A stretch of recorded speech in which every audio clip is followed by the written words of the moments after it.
তোক দেখি বৰ ভাল লাগে। মোক দেখি ভাল লাগিল বুলিয়ে যদি সদায় আহিবলৈ ল তেন্তে মৰিবি। বিষয়েনো কি ক'ম শিক্ষাৰ বিষয়ে?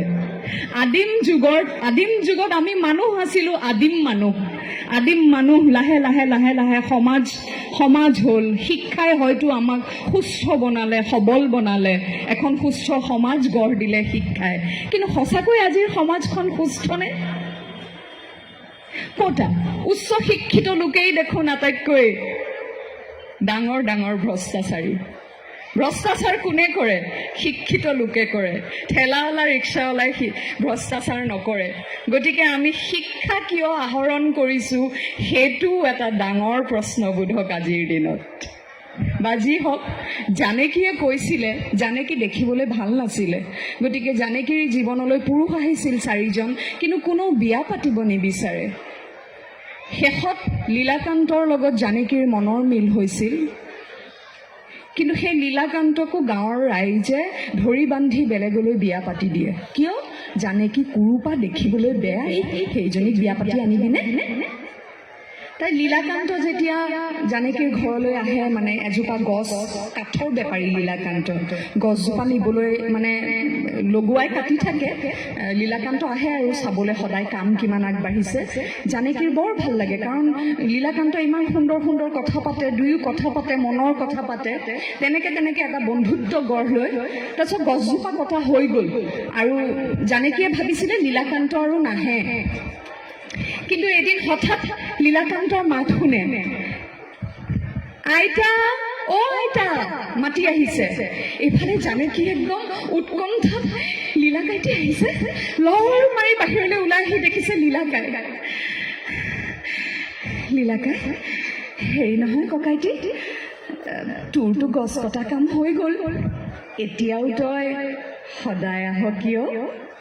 তেতিয়া লীলাকান্তই কয়, হেৰি নহয় জানকী, তোক দেখি বৰ ভাল লাগে। মোক দেখি ভাল লাগিল বুলিয়ে যদি সদায় আহিবলৈ ল তেন্তে মৰিবি। ঐ, এটা কাম কৰ, নহ'লে মোৰ ফটো একপিকে তুলি ল, চাইও থাকিবি আৰু আমাৰ ঘৰলৈ অহা বদনামৰ পৰা হাতো মাৰিবি। চাচোন জানকী, মই তোৰ কাৰণে কি আনিছো। ৰঙা ফুলামপাৰি চাদৰ। এইখনেৰে মইনো কি কৰিম? তয়ে ৰাখি থ, পিছত তোৰ কামত আহিব। তেনেকুৱাতে আইতাক ওলাই আহে। আইতাকৰ চিন্তা, জানকীক কেনেকে বিয়া দিব পাৰি। কোনে কথা পাতি আছে? কি কথা পাতি আছে?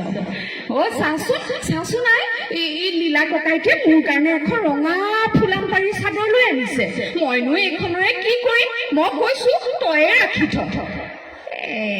মৰমতে দিছে, ৰাখি থ আকৌ, কিনো ঘেন পেন কৰি আছ, ৰাখি থ। সেই বুলি কৈ আইতাক ওলাই যায়। কিন্তু দুখৰ বিষয় যে দুমাহমানৰ পিছত হঠাৎ জানকীয়ে গম পায় যে লীলাকান্ত বেলেগলৈ বিয়া হৈ গ'ল। বিয়া হোৱাৰ 2 বছৰৰ পিছত লীলাকান্ত জানকীৰ ঘৰলৈ আহে, জানকীৰ পৰা ৰঙা ফুলামপাৰি চাদৰখন বিচাৰি। কিয়? কেমেৰা ওলাইছে হেনো, ঘৈণীয়েকে ফটো উঠিব, ৰঙা ফুলামপাৰি চাদৰখন হ'লে কেমেৰাত ভাল দেখিব। জানকীয়ে চাদৰখন আনি পেলাই লীলাকান্তক দিয়ে। লীলাকান্ত গুচি যায়। তাৰপিছত জানকীয়ে কয়, জানো ককাইটি, তহঁত লিখা পঢ়া জনা মানুহবিলাকে কি কথা কি মেৰপাক লগাই কওঁ মই ধৰিবকে নোৱাৰো। পিছে এটা কথা মই ঠিকেই ধৰিব পাৰিছো, মনোমোহন ৰুদ্ৰ আৰু তপোধৰে মোক ভোগ লালসাৰ জুই সেকি মাৰিব খুজিছিল। আৰু তই ককাইটি ৰস দিবলৈ আহি মোৰ কামি হাৰ কেইডালত তুমি ঢালি দি গলি। 32 বছৰীয়া জানকীয়ে কাকো বিয়া কৰাম বুলি কথা দিয়া নাছিল।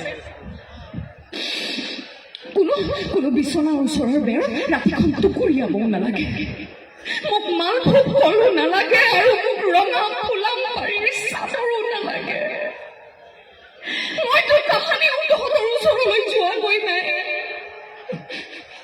তহঁতে মোক মৰিবও নিদিয় আৰু শান্তিত জীয়াই থাকিবও নিদিয়। তহঁতৰ